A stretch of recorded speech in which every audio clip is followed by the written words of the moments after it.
boucle fermée basée sur des exigences.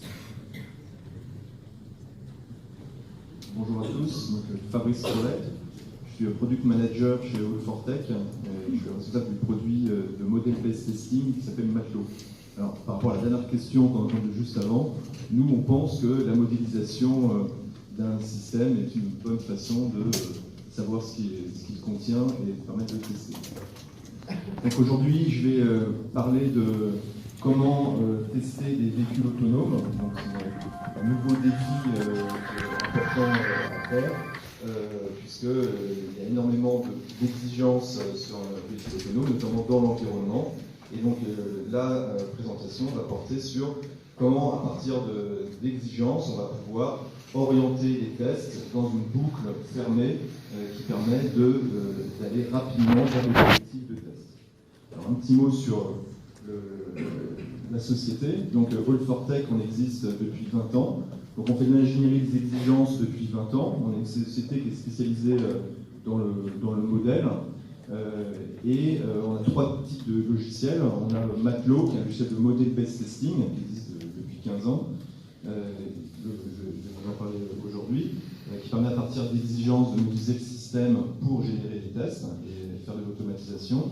On a aussi un outil qui s'appelle Safety Architect, qui est un outil de sûreté de fonctionnement. Donc on modélise les défaillances possibles d'un système afin de déterminer les chemins les plus critiques.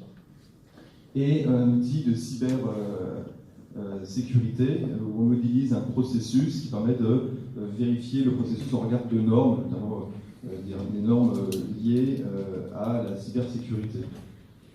Donc All4Tech et dans le domaine model-based testing, on intervient à l'origine dans le domaine automobile, donc c'est le cas au sujet de la présentation, mais pas que. On travaille aussi dans le domaine automobile avec Renault ou tous les équipementiers automobiles, on travaille pour eux, mais aussi on travaille pour les systèmes d'information, donc avec de belles références comme Euronext, la bourse de Paris, où tout est modélisé avec notre outil qui génère les cas de tests en regard des exigences, c'est du user story, ou AXA, aussi en regard du user story, on modélise des systèmes d'information d'assurance pour arriver à générer des cas de tests et automatiser. Donc le projet dont je vais vous parler sur donc la boucle fermée à partir pour générer des cas de tests à partir des exigences, ce sont des techniques qui sont déployées chez des constructeurs automobiles ou équipementiers, mais aussi qui ont donné lieu à des projets de recherche, notamment le projet SVA qui est mené par l'IRTX avec ses partenaires, donc des partenaires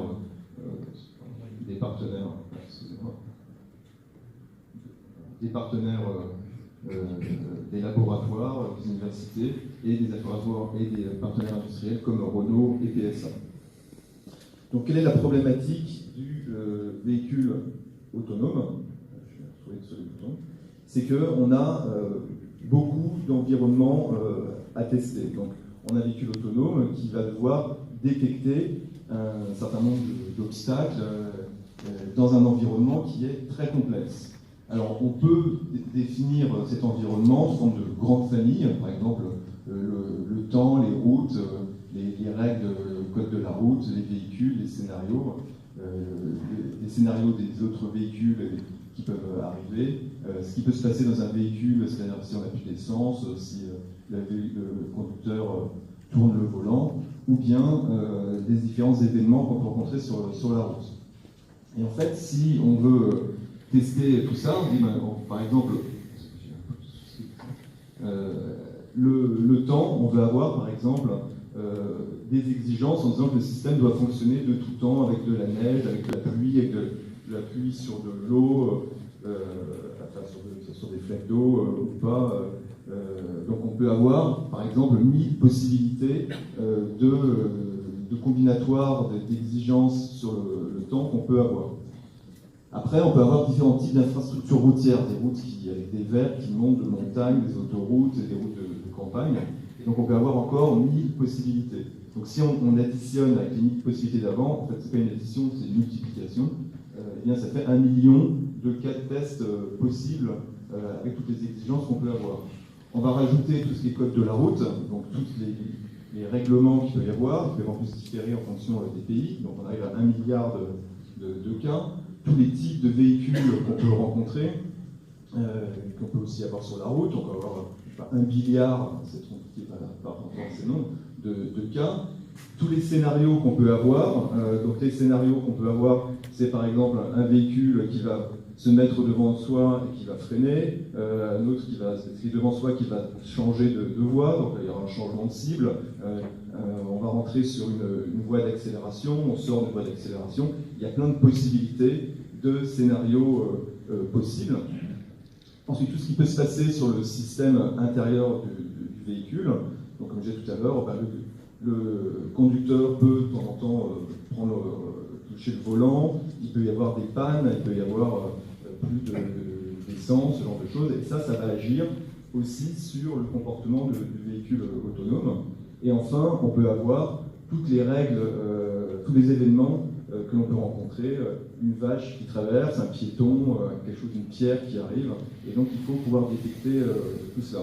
Donc si jamais on veut faire du test, comme on a l'habitude de faire en disant je veux tout tester, et ben on arrive à un nombre qui est énorme. Dans la réalité, ce nombre il est encore plus que ça.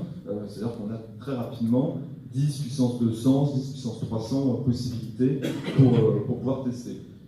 Si on veut tout tester. Donc on ne peut pas tout tester. Donc on a des méthodes statistiques qui permettent d'aller pouvoir faire ça plus précisément, et aussi des méthodes basées sur les exigences. C'est dont je vais vous parler aujourd'hui, qui vont permettre, en fonction des exigences, de la priorisation des exigences que l'on veut, qui va permettre d'aller faire plus de tests là où il y en a le plus besoin.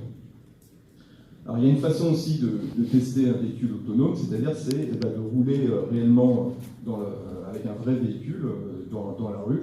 Les Américains le font, on va le faire aussi en Europe, mais c'est dur de mesurer la couverture des exigences. Puisqu'en fait, on ne sait pas ce qu'on rencontre précisément, et on n'est pas garanti, même en roulant beaucoup, d'avoir fait tous les cas. Et par ailleurs, ça prend beaucoup de temps pour faire ça, pour rouler des millions, voire des centaines de millions de kilomètres, pour arriver à avoir une sûreté de fonctionnement satisfaisante. Et en théorie, dès qu'on change une version du logiciel, donc si on en agilité, vous imaginez, il faut recommencer ce processus. Donc nous, la solution que l'on propose avec notre outil Matelot, c'est à partir des exigences du système, on va réaliser un modèle, on va mettre les exigences sur ce modèle-là, j'en reviendrai dessus. Ce modèle-là, il va créer différents types de scénarios. Ces scénarios, ensuite, ils vont être transformés en scripts qui vont être utilisés, en scripts où ils vont aussi piloter des logiciels de simulation 3D, ici, donc on parlait de AV Simulation Scanner, qui vont créer automatiquement ces scénarios 3D, et ensuite, le véhicule autonome, il est mis dans une sorte d'un harnais de test, où on va simuler ces capteurs pour qu'il ait l'impression qu'il soit dans la vraie vie. Donc, ces projets que l'on mène rentrent dans le cadre d'une norme, d'une exigence, qui est issue de la norme ISO 26262, qui est une norme de sûreté de fonctionnement pour les véhicules autonomes. Et 26262, c'est pour les véhicules, et une norme qui s'appelle la norme SOTIF, qui va ajouter des contraintes, des exigences pour pouvoir vérifier de la sûreté de fonctionnement des véhicules autonomes. Et notamment cette norme, donc pour trouver un cycle anglais un peu classique, il y a deux éléments qui nous intéressent, le numéro 10 et 11 du chapitre de cette norme, qui indiquent qu'il va falloir, pour pouvoir tester un véhicule autonome, pouvoir faire de la variabilité sur des cas de test et des exigences que l'on connaît sur des cas qui sont connus. C'est-à-dire qu'il va falloir faire des scénarios et faire de la variabilité dessus. Et ça nous permettra de répondre à l'exigence 10 de Evaluate Known Use Cases. Et aussi, cette norme demande et exige qu'on puisse générer des cas de test sur des cas qui ne sont pas prévus. Donc c'est une démarche qui peut être différente de ce qu'on fait habituellement dans le test, parce que là il faut laisser de l'intelligence au système pour arriver à ce qu'il ne trouve pas lui-même des nouveaux cas. Donc ça c'est le numéro 11 de la norme. Donc je vais expliquer comment on répond à ces deux exigences avec la solution Matelot. Donc avec Matelot, qui est un outil de model-based testing, on va pouvoir importer dans l'outil toutes sortes d'exigences. Donc on est connecté avec de nombreux systèmes, donc, comme par exemple Quality Center, de Microfocus maintenant, avec SIG Central aussi de Microfocus, avec TestLink, avec Squash, avec Doors, avec de nombreux autres outils. On a prévu une question tout à l'heure aussi de le faire avec Polarion aussi, et aussi Jira, le module X-Ray. Ensuite, on va, à partir de ces exigences, faire une analyse qui va nous conduire à développer un modèle. Donc, le modèle va être composé d'états et de transitions, et il va représenter les différentes parties des familles que je vous ai posées tout à l'heure, c'est-à-dire la météo, les infrastructures, ce genre de choses. On va mettre les exigences ensuite sur le modèle qui va faire la traçabilité des exigences. Ensuite, on va pouvoir aussi utiliser des bibliothèques de modèles qui sont déjà fournis, qui sont issus de projets. Donc on peut proposer aussi pour des clients sont des patterns réutilisables qui permettent de répondre à une problématique. Donc là c'est pour les véhicules autonomes, mais ça pourrait être le cas pour des IHM de formulaires que l'on peut aussi proposer qui sont déjà tout faits. Ensuite on a deux boutons principaux. On a un bouton, un réglage qui va permettre de pouvoir régler la couverture de tests que l'on veut. Donc on a différents algorithmes qui vont permettre de générer spécifiquement sur des branches, sur des exigences particulières, j'expliquerai ça précisément après, où est-ce qu'on veut mettre le focus sur la génération de façon à avoir le meilleur rapport entre la meilleure couverture et le minimum de cas de test. Donc on a des algorithmes déterministes, des algorithmes stochastiques, des algorithmes basés sur l'échantillonnage de Gibbs, qui est une méthode avancée de génération. Et ensuite, on peut générer ce qu'on appelle du offline. Donc on clique sur le bouton offline et ça va générer des scénarios de tests qui intègrent la traçabilité des exigences. Je reviendrai aussi dessus plus précisément. Et ça, on va pouvoir ensuite l'exporter dans des outils tiers d'ALM, comme par exemple Squash, TestLink, SIG Central, HP, Microfocus, Quality Center. Et on peut ensuite générer des scripts de tests voilà, qui vont permettre derrière d'être exécutés par des automates de test. Donc là, l'automate de test, ça peut être des outils du marché, on est connectable avec ces outils-là, donc Siemens, PLM, Prescan, Scanner ou IPG CarMaker. Et ces scripts-là sont ensuite exécutés dans l'environnement et le véhicule autonome, il va croire qu'il est devant un écran avec ces radars ou ces lidars qui sont encapsulés pour faire croire qu'il est dans l'environnement. Et après, on va pouvoir mesurer le fonctionnement du système et déterminer le verdict. Donc ça, c'est le mode offline. Ensuite, ce mode offline, il va permettre de répondre à ce que, par rapport à l'assertif, par rapport à des cas de tests qui sont prévus. C'est-à-dire qu'on prévoit des scénarios et on va les variabiliser et ensuite on va les générer en script et on va les faire exécuter. Donc ça permet de faire beaucoup de variabilisation sur des cas de tests qui sont connus. Ensuite, on a une deuxième façon de pouvoir travailler, c'est le mode online. Donc c'est un deuxième bouton. Et là, pendant la génération des cas de test, on voit le modèle là, se dérouler. On a, par exemple, là, le véhicule le modèle va se dérouler, et en fonction de ça, on va pouvoir analyser en mode temps réel ce qui se passe sur la simulation, et de pouvoir ensuite adapter les cas de test pendant la simulation. Et donc ça va permettre de pouvoir détecter des cas de test et des possibilités qui ne sont pas prévues à l'avance. C'est-à-dire qu'en temps réel, on va pouvoir simuler l'environnement, récupérer les données de l'environnement et adapter les tests ou orienter les tests par rapport à des exigences pendant l'exécution. Donc ça, c'est ce qui s'appelle la boucle fermée en mode online. Voilà, donc ça, la partie offline, ça répond à la norme SOTIF. sur les cas de tests connus, et ça va générer des cas de tests, on voit des cas de tests ici qui sont inconnus.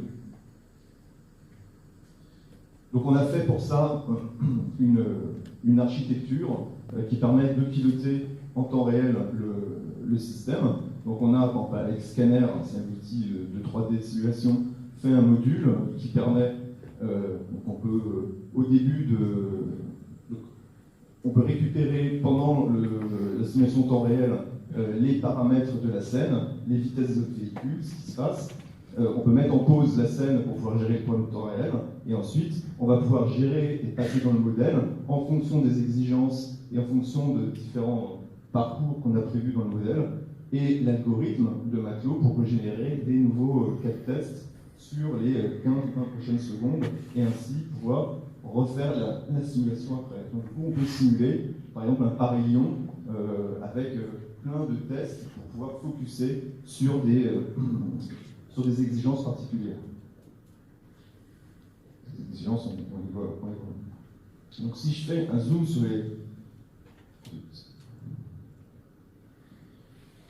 les modèles, donc on va concevoir des modèles pour le temps, pour les infrastructures routières, pour les règles, pour les véhicules, les scénarios, etc. Et ensuite, on va prendre les exigences qu'on aura importées et on les met par glissé-déplacé sur les transitions du modèle. Ça permettra d'assurer à la fois la traçabilité et de pouvoir focuser sur les cas de test que l'on veut en fonction des exigences ou des attributs des exigences. Et ensuite, ces modèles peuvent dépendre à chaque fois d'un modèle avant, avec des conditions qui disent que si jamais on est passé dans tel chemin, et ben on va passer dans tel chemin, de façon à générer uniquement des cas de test qui soient cohérents.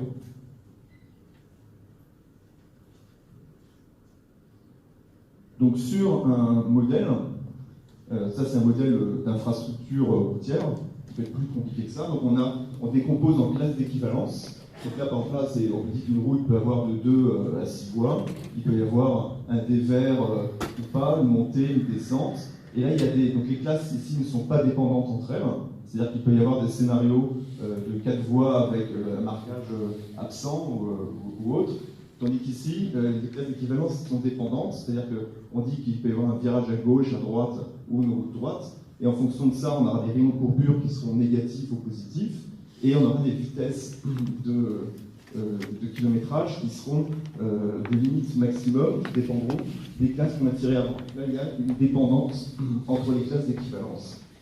Et ça permettra aussi donc, de pouvoir générer uniquement des cas d'environnement qui sont possibles. On ne pourra pas faire, par exemple, il fait 40 degrés et il neige, par exemple. C'est des exemples. Et donc les exigences, ensuite on les prend, et les exigences qui nous intéressent, on les prend et on les met sur, par glissé déplacé, sur les différentes transitions du modèle. Ensuite, on va pouvoir faire des modèles spécifiques sur les scénarios.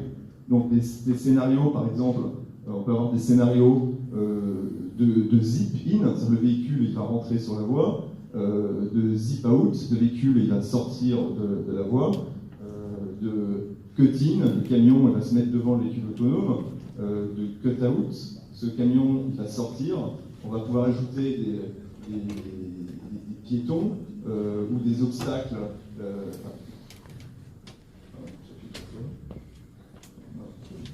Vous avez l'animation à l'envers.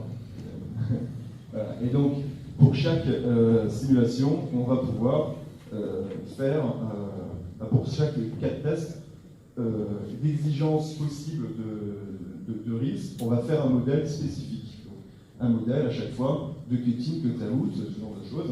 Et ces modèles vont pouvoir, en fonction de ce qu'on va retenir, qu'on va mesurer dans l'environnement, c'est-à-dire si le véhicule roule sur une route à 2, 3 ou 4 voies, il pourra faire un cut-in, il y aura un autre véhicule qui double. Par contre, s'il roule que sur un véhicule d'une voie, eh ben, on va lancer des tests possibles qui sont liés aux exigences des véhicules qui n'ont qu'une seule voie. Par exemple, l'adaptatif cruise control.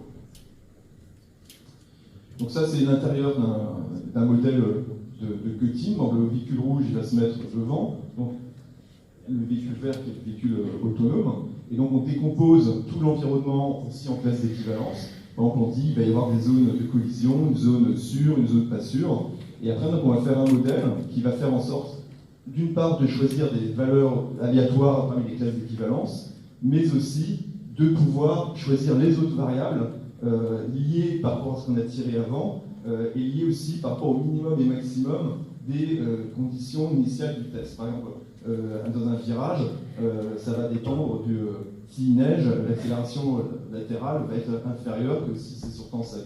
Et l'objectif après de ces modèles, c'est de générer des scénarios qui soient toujours possibles par rapport aux conditions possibles du test. On ne pourra pas aller à la vitesse d'une Formule 1 sur de la neige, par exemple. Ensuite, l'idée, c'est, une fois qu'on a mis les exigences, on va les retrouver dans l'outil, et on va pouvoir les sélectionner. Donc là, je sélectionne juste right, et du coup, le right est mis un peu en gras.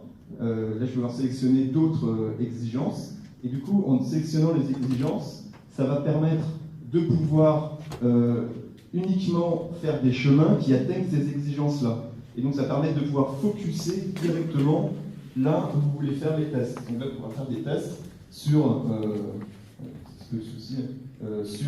quand je veux des tests uniquement à plus de 90 km/h, avec une downhill,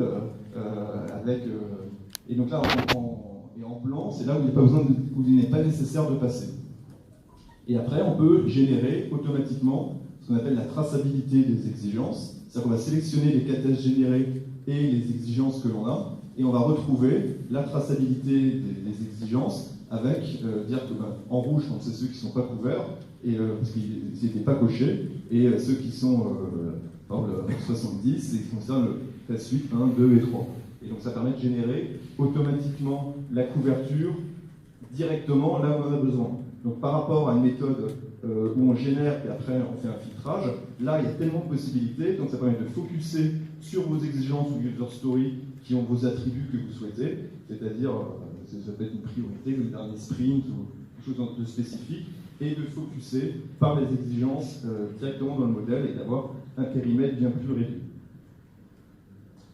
Voilà, donc ça c'est une simulation à la fin, j'espère que ça va arriver, voilà. Donc de la boucle fermée. Donc là le véhicule autonome, là il attend il a demandé de faire un cut-in, donc le cut-in ça se fait en temps réel, donc ça c'est le véhicule qui va faire le cut-in, c'est qu'il va faire, en gros il va se rabattre devant lui, donc on voit là, hop, il s'est rabattu, donc voilà, il est là, et là du coup il va pouvoir faire un prochain test.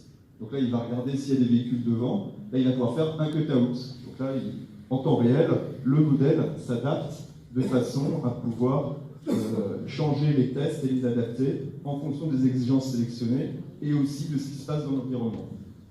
Et donc là, il va faire abattre le véhicule. Et donc ça génère un ensemble de cas de tests. On peut en générer des millions, il faut à peu près une dizaine d'heures pour générer 1 million de cas de tests différents, avec tout un ensemble de probabilités et de couverture.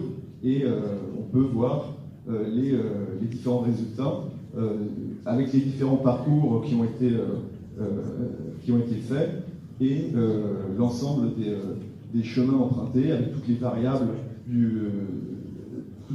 utilisées sur le modèle. Donc ça, ça peut s'exporter dans des outils ALM, comme j'ai cité tout à l'heure, avec la gestion de toutes les variables. Et donc là, on a des indicateurs de couverture d'exigence, couverture de transition, couverture de classe d'équivalence et des pourcentages de probabilité d'occurrence. Ça permet de faire des calculs et de focuser en priorité sur les tests les plus importants en termes de risque ou d'usage.